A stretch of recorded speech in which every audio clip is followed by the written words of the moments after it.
enthusiastic about the conversation that we actually we almost forgot that this morning joining us. How could we have forgotten?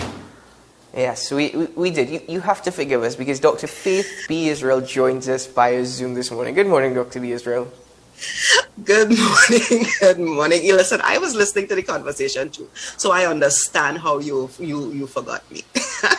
No, don't say it like that. Don't say it like that. We do apologize. Don't say it like that. We right, must apologize, but let's get straight into the conversation. In fact, THA elections full swing. We understand that nomination day was on Monday.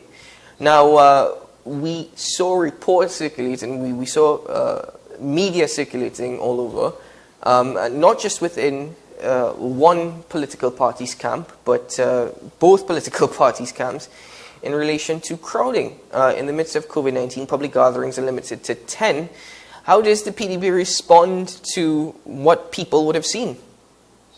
Right. So, you know, what we saw on Monday was really a combination of several things. People finally being able to leave their houses after, 2 years almost? And I think it did get a little bit out of hand. And as a matter of fact, if you saw one of the clips that I think was on a media thing, the police actually, when I got to a certain point, I was chatting with the police and then I got on one of our loudspeakers and I actually threatened to shut the whole thing down if people didn't behave. And this is people in my campus who I was talking to. So I had to remind them that we still are in a pandemic. We still need people to be alive and well to vote on December 6th. And they needed to just, you know, respond positively to what the police were asking us to do. They did comply after a while. I think what happened also is they really saw what they thought was an unfair treatment because they saw 5 minutes before almost a juvie passing with the other camp. And then suddenly the police showed up to tell our camp that we can't do that. So I had to kind of quell that scene. What we also did, we started our community meetings this week as well, and the PDP made an executive decision, emergency decision yesterday to no longer do those community meetings and to stick to virtual meetings for the rest of the campaign. So what we had originally planned is that we would go to the various villages, various districts. The candidate would get on a mic and basically speak to the villagers, but we recognize that again people were trying to follow us. We have supporters, we have very enthusiastic supporters. So we decided that we will take that virtual and that we would be responsible and not and ensure that we are safe and ensure that we are not responsible for any spread of COVID-19 in Tobago. Quick follow-up. You said that it seemed as though the police only got involved when it came time for your camp to now maybe get a little bit too celebratory. Did you get any explanation as to that? And do you have confidence that the police will intervene in campaigning in general to keep the situation from getting out of control? Yes, and I have actually personally taken it upon myself to communicate directly with the police on this matter. They all have my private number, and well, it's not private because kind of everybody have it, but they all have my cell phone number, and we have been communicating back and forth. In terms of why did it seem as if they were targeting us or not, we are at this point where it does not matter. We are at the point where, you know, we need the results. We don't need the excuses. So that is what I told my camp. It doesn't matter what we think they did for the other side. We need to do what is right. And that is what we will continue doing. Dr. B. Israel, I want to get into another topic, but the final question in relation to this situation, should a case of COVID-19 emanate from the result of Monday's gathering? And I mean, I don't know how accurate it might be to suggest that given the nature of our contact tracing here in both islands. But should a case of COVID-19 come from a member who participated on Monday, would the PDP accept responsibility that it played a role in facilitating as a vector for the spread of the virus? Well, the reality is that we understand how COVID spreads, but what you said was correct, though. It will be almost impossible to state whether what happened on Monday really was a causal factor in that. And let me give you an explanation why. A good friend of mine actually called me a couple of days ago asking what does he do, because he just got a text saying that he needs to be tested, and he tried to get tested, and he's waiting now for a date to be tested. So that says something. So, you know, even if there are individuals who are infected, because of our lack of testing capacity on the island, we probably would not know for another couple of weeks, which again goes back to our complete mismanagement of COVID-19 on the island. And it would be very, very difficult for us to pinpoint it to a particular event such as Monday. But we are responsible. We've made the necessary changes, and we are encouraging our supporters to be safe, to be safe, to be safe, and let's do this correctly, because we need all of them. We need every single one of them to be alive and well so that they can vote on December 6th. Dr. Ɓ. Now late this week, the current Chief Secretary Ansel Dennis, he announced a new 50 million stimulus package for Tobago, of which 15 million is for what he termed as the accommodation sector, which I guess we will assume to be hotels, guest houses, and other similar business entities. Now, even before that, we received word, in part from the Tobago Hotel and Tourism Association, that TNTech sent out letters to various larger hotels, basically demanding payment of phase disconnection, because TNTech has a reserve capacity that they charge regardless of usage, and they have continued to charge that over the pandemic. For our viewers, just a very brief explanation. TNTech is in long-term contracts for the power supply. I believe it's an economic reason. It makes the energy cheaper, so you don't want to be buying your power in the short term.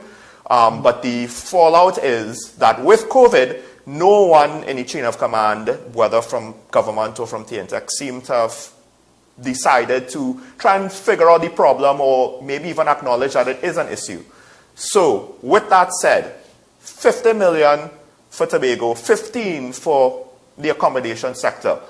They have said that there's leeway into paying, into the use of these funds given to the accommodation sector. Do you think it's a campaign promise, it's a campaign move, or is it maybe a stopgap or a band-aid on industry, a local industry, which is now further being put on its back foot?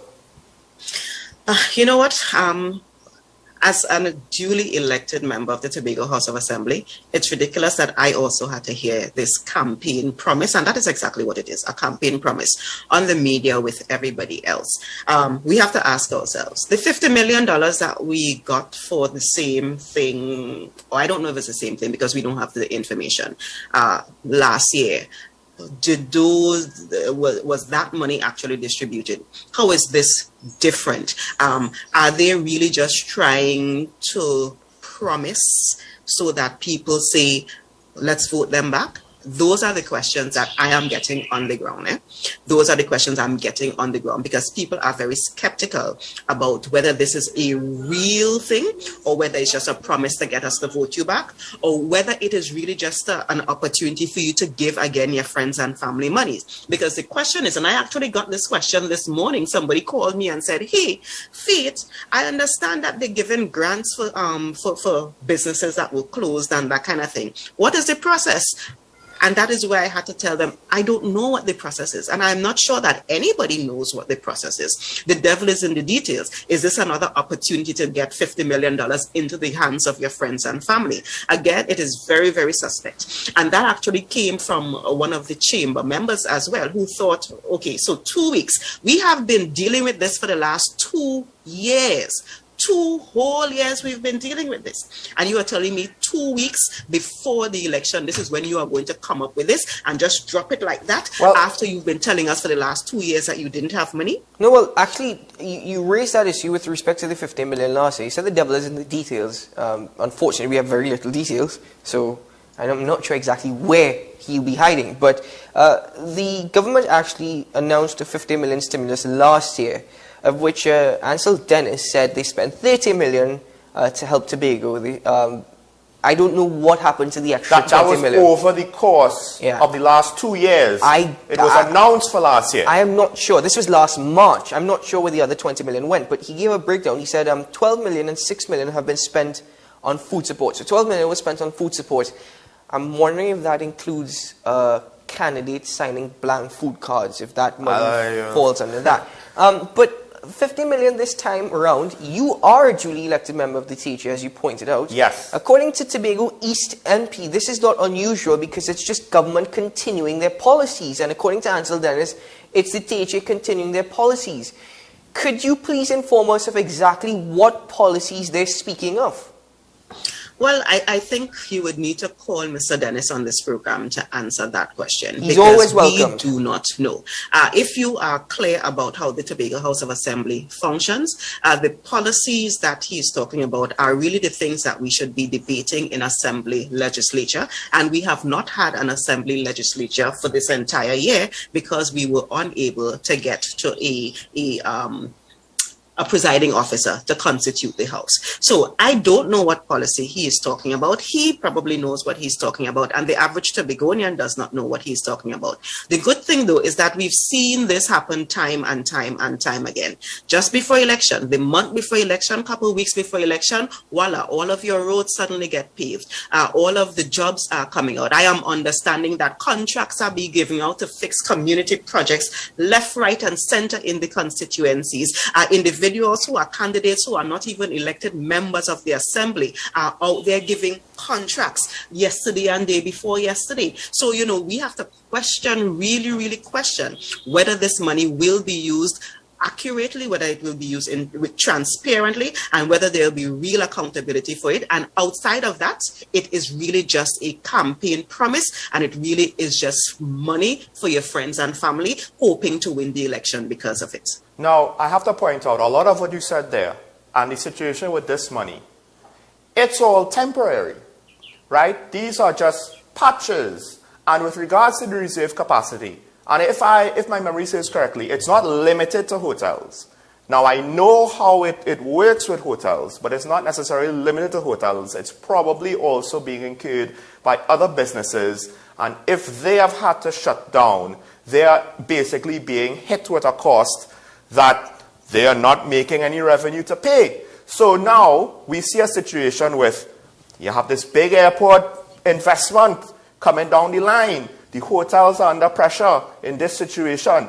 I pointed out to say again, the money might help with the expenditure of the reserve capacity, the fixed cost now, but it's not going to actually solve the problem in the long term. What happens if we have another industry or the same industry where nothing is done to solve the matter and it's just going to reoccur? Is the THA going to bail out hotels again? Is central government going to bail out some manufacturer that can't afford to pay its bills? I mean, I have to ask what you think about that, about the unsustainability of the situation. And that is such a critical question, because what you are asking for really is a post or middle of COVID recovery plan, which we have not seen. I know, for example, that there were plans that were garnered, experts were pulled together, plans were created, and those things have not been executed in any way. So you are right.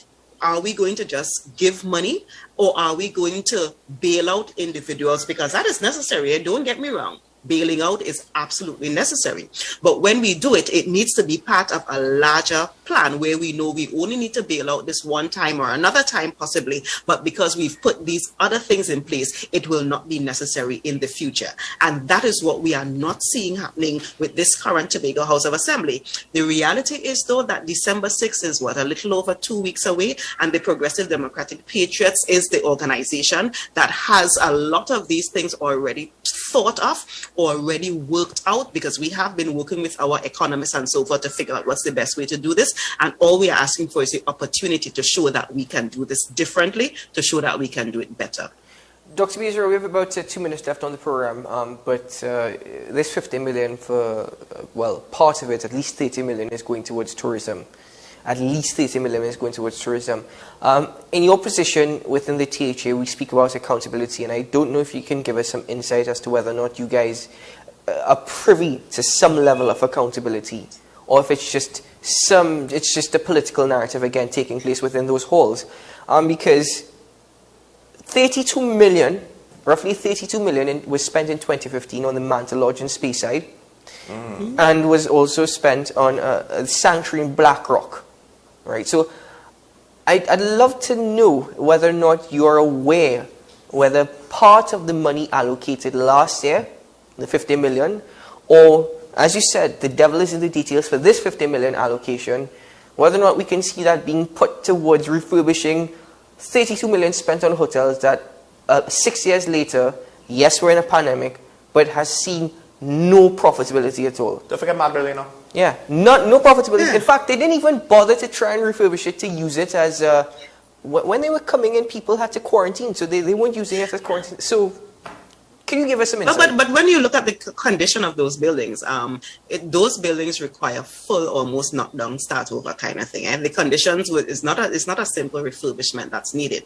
We need to also remember that we understand that at least $1 million has been spent every single year on those 2 properties for security and landscaping. What are we securing? What are we landscaping? Only heaven knows, but it costs us at least $1 million every year to do it. So again, going back to accountability, transparency, those of us on the Progressive Democratic Patriot side, even from 2017 when we had 2 elected representatives there, we only heard about these things after the fact. We heard about them watching news like every other Tobagonian. And that is the problem. Because in many instances, we had solutions that we could have shared to ensure that we develop these things accurately. But no, those on the other side insisted on just doing their own thing, insisted on just spending the money, insisted on locking us out. And that is why we are asking Tobagonians to be very, very careful on December 6th and ensure that you get rid of them completely, because that is what is going to be required for Tobago to get to true development.